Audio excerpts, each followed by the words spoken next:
Here I have Samsung Galaxy M14, and today I'm going to show you how to transfer files on this device. So to do this, firstly you have to open My Files application. You can transfer images, videos, audio files, documents, downloads, and APKs.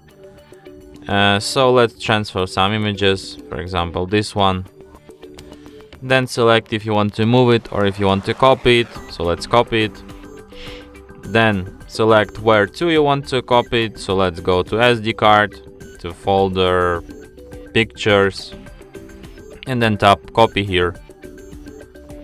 And after that, this file will be transferred from eternal storage to your SD card.